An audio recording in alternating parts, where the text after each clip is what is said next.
This is Rummy's Corner.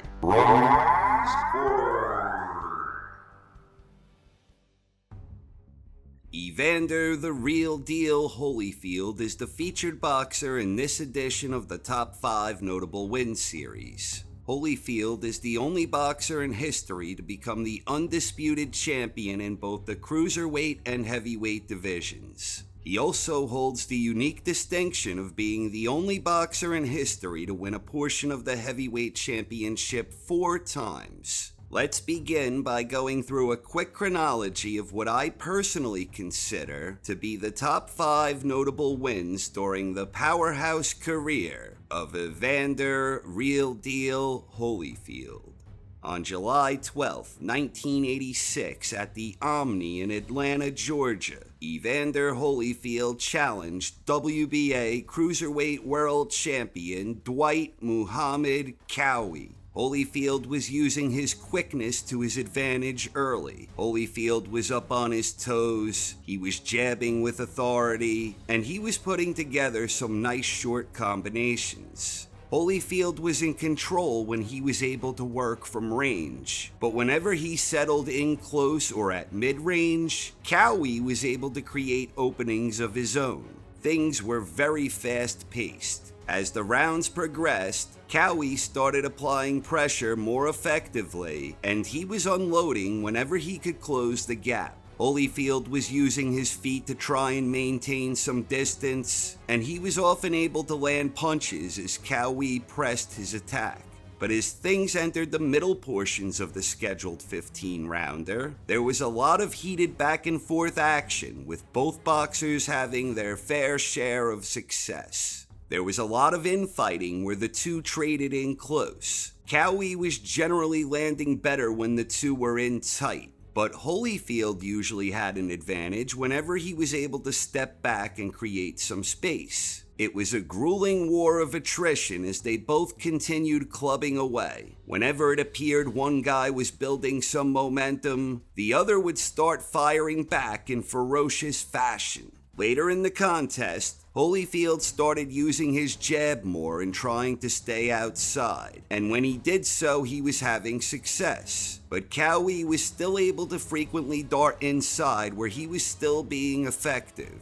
Holyfield and Cowie were both taking as good as they dished out, and they both displayed unrelenting mental strength and fortitude in the midst of this highly engaging battle. Things remained fiercely competitive down the final stretch. There were many mini shifts in momentum, and each boxer was trading heavy blows upstairs and down. But by and large, Holyfield had a little extra bounce in his step, and he was generally able to outwork Cowie more often than not. It was a tremendous exhibit of heart and determination from both warriors. At the conclusion of 15 action-packed rounds, it was a split decision. One judge scored it 143 to 141 for Cowie, overruled by the other 2 judges who both scored it in favor of Evander, 144 to 140 and 147 to 138. Evander Holyfield had just become the new WBA Cruiserweight World Champion.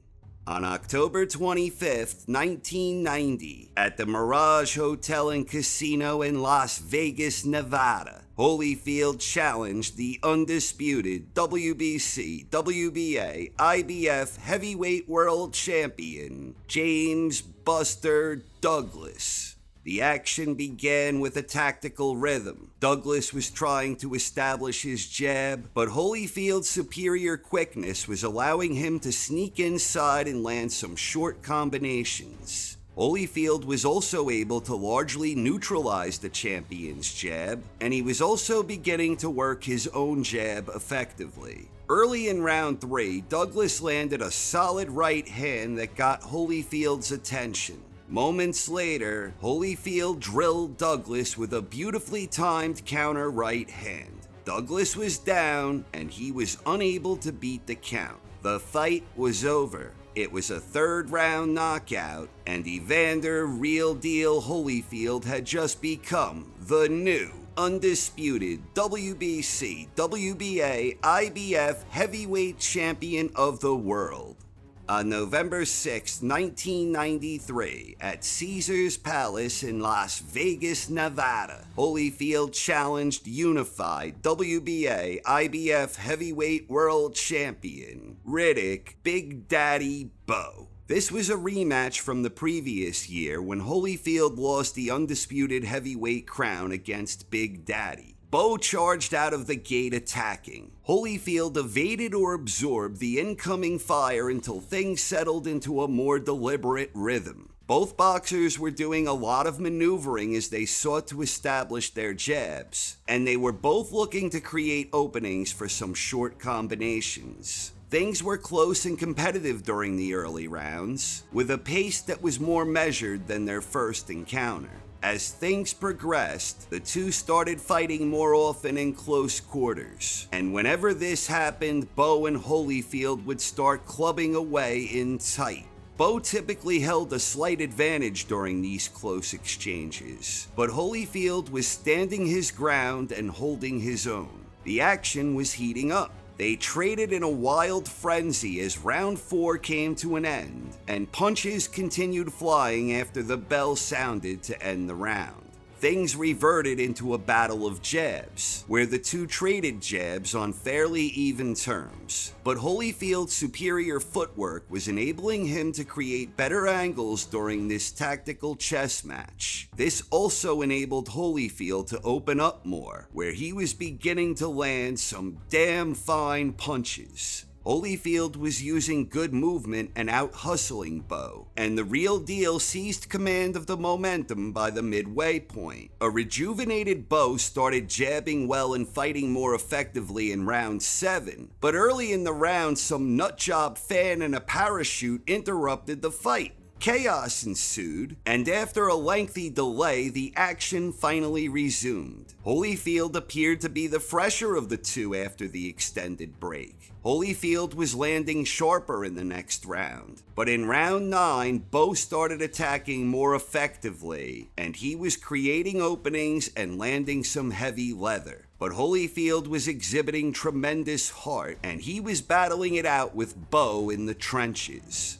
Things remained very intense down the final stretch. There were a lot of heated exchanges that saw Bo and Holyfield trading big clubbing shots, where they were both dishing out and absorbing a great deal of punishment. As the final seconds winded down, the two again brutally traded and continued trading after the bell, where Holyfield's trainer Emmanuel Stewart jumped in and tackled Evander. When the final scorecards were announced, it was a majority decision. One judge scored it even at 114 apiece, overruled by the other two judges who both scored it for Holyfield 115 to 113 and 115 to 114. Evander the real deal Holyfield had just become the new unified WBA IBF heavyweight world champion, marking him as a two-time heavyweight champion. On November 9th, 1996, at the MGM Grand in Las Vegas, Nevada, Holyfield challenged WBA heavyweight world champion Iron Mike Tyson. The fight was appropriately billed as Finally, a reference to the 3 prior occasions when would-be showdowns between Tyson and Holyfield were derailed. First following Tyson's shocking upset loss at the hands of Buster Douglas, next because of a rib injury suffered by Tyson, and then again when Tyson was sentenced to prison. Tyson charged out with a big right that staggered Holyfield, but Evander quickly regained his composure and weathered the early storm. Tyson continued attacking, but Holyfield was usually able to grab on after 1 or 2 shots. Sometimes Tyson got through, but Holyfield was often evading them.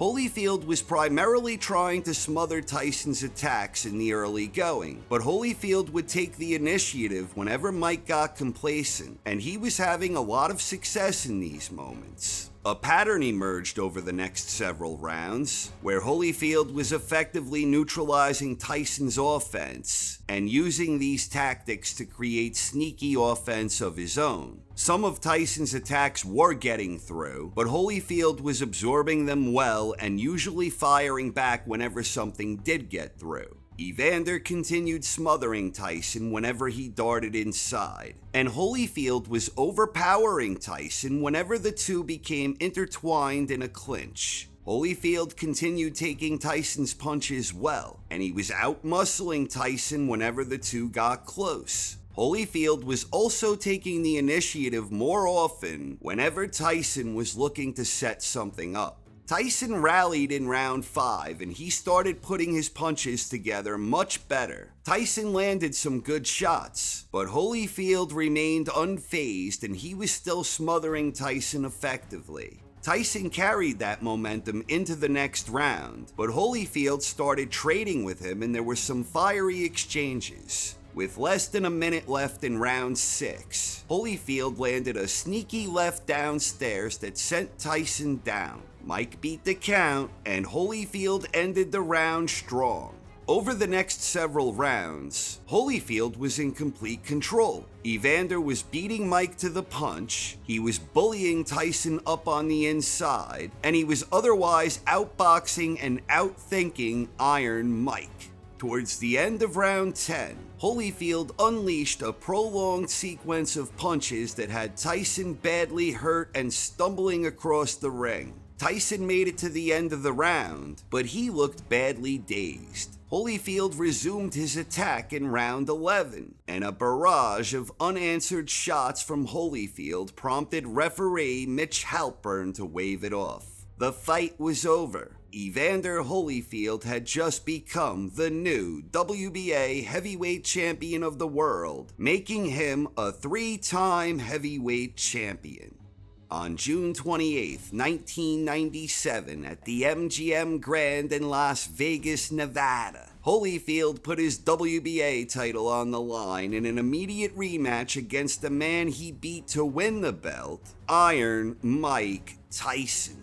Tyson began the rematch more patiently, and Holyfield had a better idea of what to expect. Tyson was using more head movement, but Holyfield was still outboxing Tyson in the early going. The intensity level was high.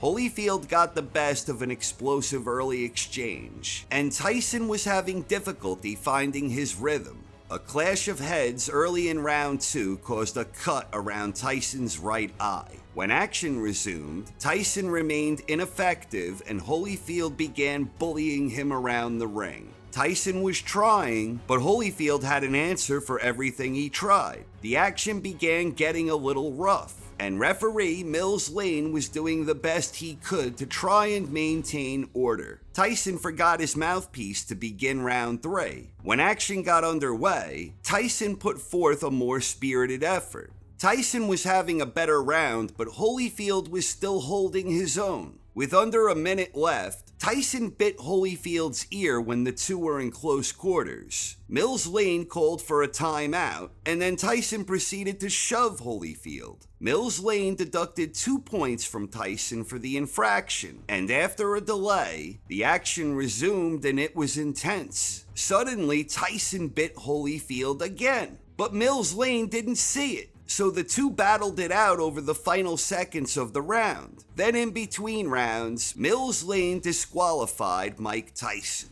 The fight was over and chaos ensued. Holyfield was the winner by 3rd round disqualification. Now, before I go through the rankings of what I consider the top 5 notable wins for Holyfield, I think there is one other victory that deserves mention as a top contender here. And that was Holyfield's victory in his rematch against Michael Moorer. This was a unification bout. Holyfield was the WBA champion and Moorer was the IBF champ. Holyfield had lost a majority decision against Moorer 3.5 years earlier, but this time Commander Evander was firing on all cylinders. Holyfield dropped Moore a total of 5 times before winning the fight by 8th round technical knockout. This is definitely one of the most notable wins for Evander when he avenged an earlier defeat. And then it's probably also worth mentioning his victories against Big George Foreman and Larry Holmes, the Easton Assassin. Foreman and Holmes were both older, but still formidable when Holyfield beat them. I think these are definitely notable wins, but for me, those two fall outside the top 5. The Moore rematch, however, you can make a strong case for that one. But what I ultimately decided on, counting down from number 5, the rematch against Mike Tyson. Truth be told, the bite fight is perhaps the victory that Holyfield is best known for, due largely to the bizarre nature of the 2 ear-biting incidents. But at that time, there were still a lot of observers who viewed their first fight as a bit of a fluke. And despite the outcome in their first bout, a lot of people believed Mike would win the rematch. But early on, Holyfield convinced Mike otherwise and effectively broke his will. Even to this day, in the age of COVID-19, you see this popular meme floating around in reference to that fight. It certainly wasn't his best performance, but the bite fight is undoubtedly one of Holyfield's most notable wins. Number 4 for me is the victory against Dwight Muhammad Cowie. Holyfield had just 11 fights going into this contest, and he was up against a seasoned champion who was tough and crafty. Holyfield was only 23 years old, and he put forth a tremendous effort to win his first major world championship. That one wound up being one of the last epic 15-round championship contests. Number 3 for me is the victory against Buster Douglas. I think this victory is terribly underrated.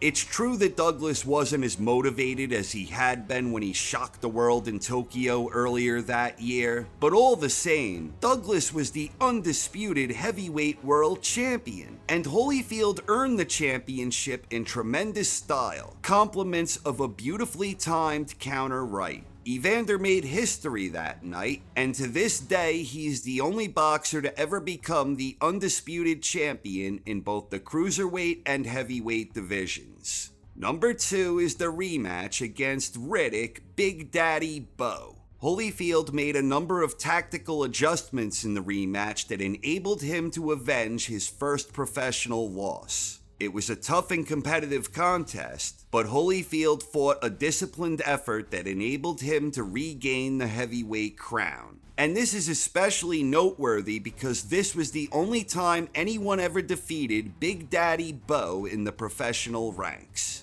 And number 1 for me is his first win against Iron Mike Tyson. Holyfield was a heavy underdog going into that one. A lot of observers believed Holyfield was shot and that Tyson would steamroll through him. And instead, Holyfield was masterful in neutralizing Tyson's offense while breaking him down both physically and mentally. It was a sublime performance that defied all expectations. So what do you think were the top 5 notable wins for Evander Holyfield? Please share your thoughts in the comments section. Thanks for watching, everyone. I hope you enjoyed and have a wonderful night. This is Rummy's Corner.